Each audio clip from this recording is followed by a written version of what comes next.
Whew, that's been in there a while. Hey, what's up YouTube? My name's Kenton Sterius, and today we're going to be taking a look at how to shoot fireworks. Today is the 4th of July here in America, and only in America is it the 4th of July. I love dad jokes. Forgive me. Let's get going.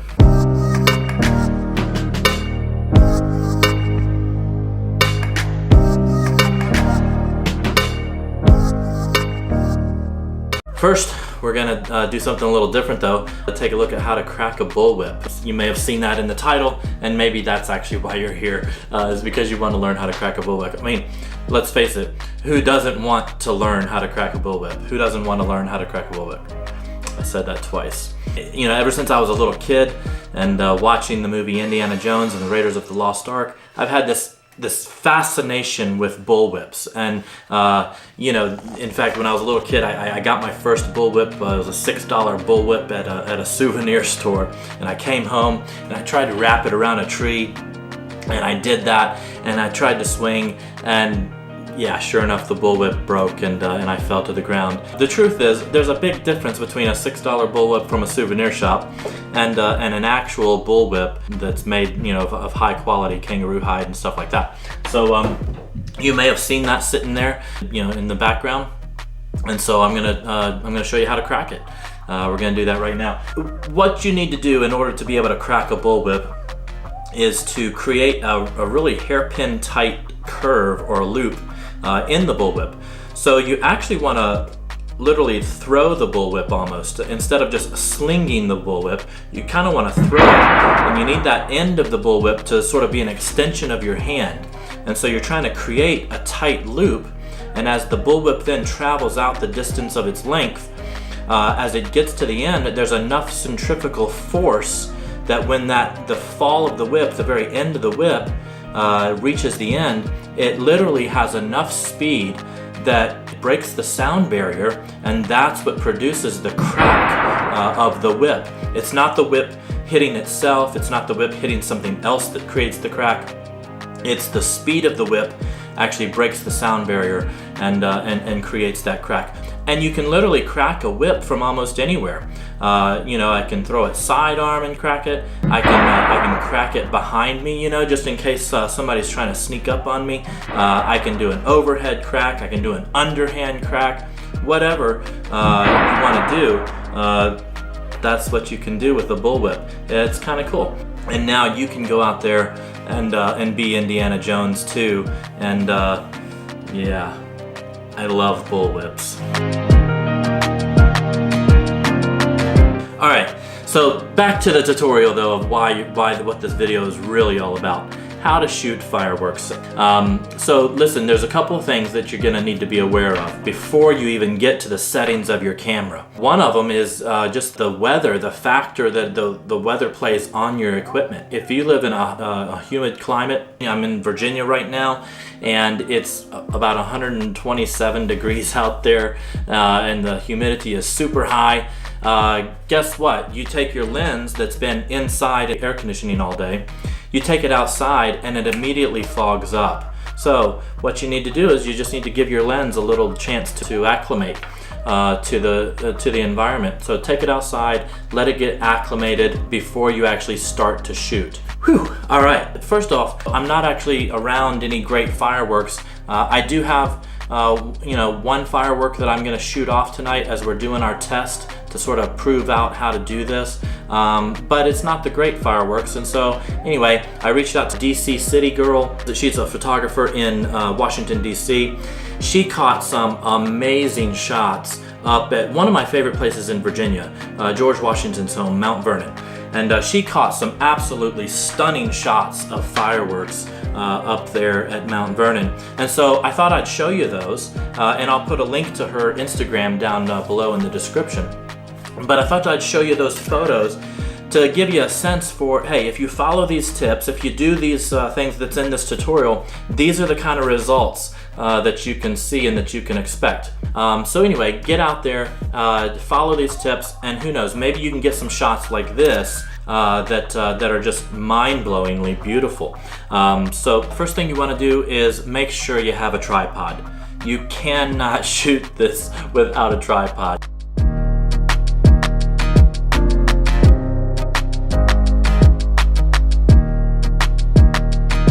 tripod, absolutely have to have it. Don't even think of trying without it. The next thing you want is possibly, you can get away without it maybe, but as a remote shutter. Depending on how long you're going to leave your shutter open, and we'll get to that in just a second, but you want a remote shutter release button. You need a shutter release to be able to make sure that you don't shake the camera when you're pressing the shutter button. You can be remote, you can press it, and it doesn't shake the camera. That's what you don't want. You can't have any camera shake when you're doing this. Next, focal length. I like to shoot a little bit wide. If you're zoomed in too tight, there's just not enough room for error. There's not enough room to make any adjustments. So tonight, I'm gonna be shooting with a 14mm Rokinon lens. It's the lens that I shoot with, that I use for astrophotography and shooting the Milky Way. That's what I'm gonna shoot with, and we're gonna go with that and see how it turns out. Next, your shutter. There's a couple of different methods. The fireworks that I have for tonight is a little bit difficult to do a test with. If you are shooting at a fireworks at a major display where they're just constantly going off, you could probably get away with just setting an extra long exposure and getting a good shot. The method that I'm going to use though is I'm going to have my shutter in bulb mode, and what that's going to allow me to do is just leave the shutter open.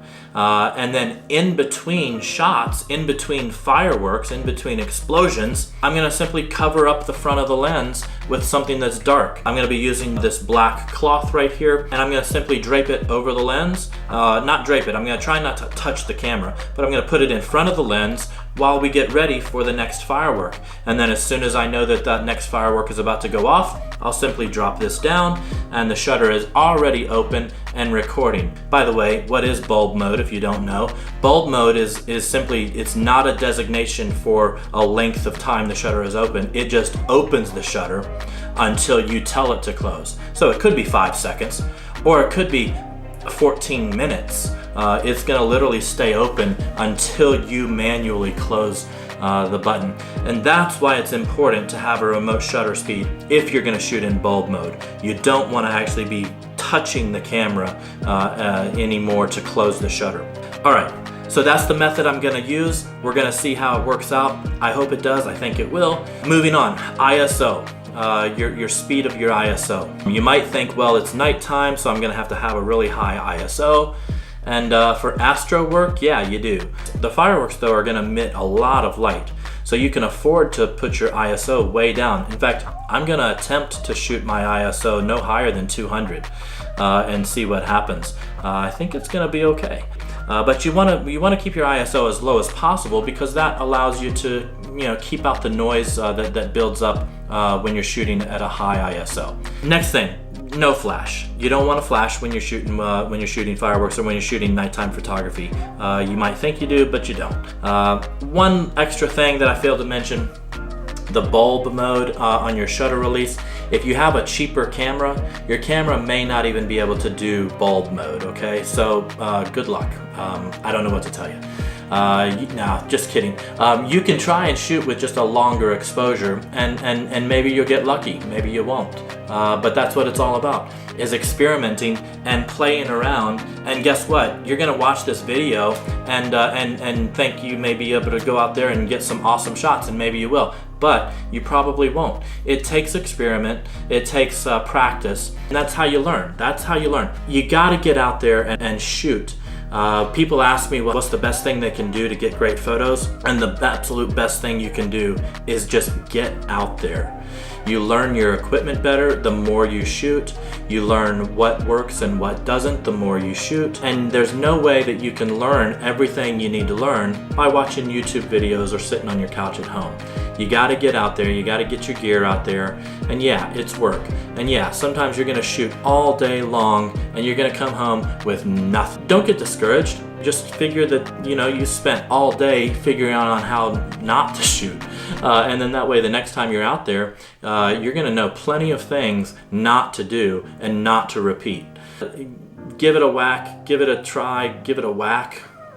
Did I say that? So hey, it's time to get out there and try all this out that we just went through and see if it actually works. So let's go. All right, hey, so just here's kind of how we got this set up. The plan is to shoot the fireworks over the house in the back. So I've got a walkie-talkie and communicating with the guy back there, and we're gonna see how this goes.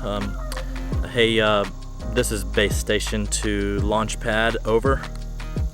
Here, over. Nice. All right, what's the status back there? Ready when you are. Okay, well, I'm ready, but I don't think it's quite dark enough. I do see one star, but only one star. We need a lot of stars before we shoot. Okay, I'll wait a while. 10-4. All right, this is base station to launch pad, over. Ready, over. All right, we are go for launch. Stand by. Wait for my signal. Over. Copy that, over. All right, on my signal. 3, 2, 1, ignite. Igniting.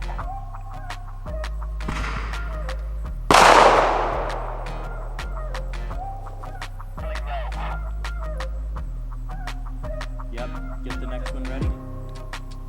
Copy that. All right, so that one went really low. It didn't even get above the house. So, this is irritating. Anyway, we've got 3 more. We're gonna see what happens.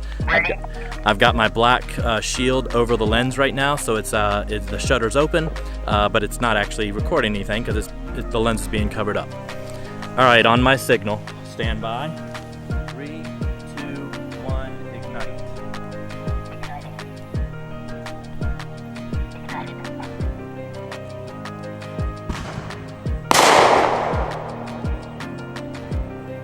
All right, get the next one ready. Roger. All right, that one barely made it above the house. We have 1 more after this.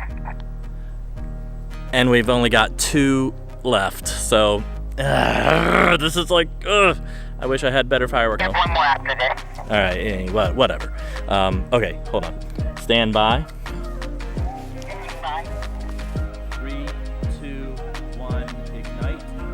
Igniting.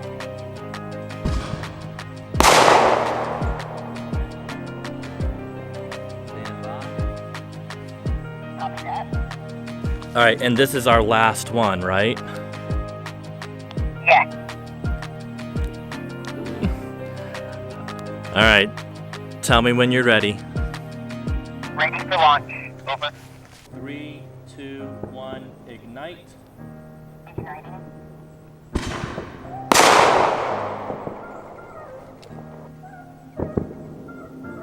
Alright, that was the last one. Alright, did it work? All right, so did it work? Well, yes, the technique worked. The problem was we had a little bit of issues with the fireworks that we had. They weren't the best fireworks. We were keeping it real though, and hey, that's what we had. I did have one other firework that I set off after that was a little bit better, and here's the final image from that. As you can see, not too bad. The deal is though, this technique works. And if you're at an awesome display, where there's commercial fireworks and they're big and spread out, and you have multiple fireworks going off at different locations, it's gonna get you a lot better results. The fireworks we had were just fireworks that you shoot off at your house, and they're kind of clustered together, really small, and doesn't give you the best results. But the technique worked, as you can see. If you liked this video, give it a thumbs up down there. It would mean a lot to me. And even better yet, hit the subscribe button, subscribe to the channel, and we're gonna see where this goes. And if you didn't like the video, fine. It's America, it's the 4th of July, yay for you. You get to decide what you like and you don't like. Hey, we'll see you next time, and thanks a lot for watching. I really appreciate it.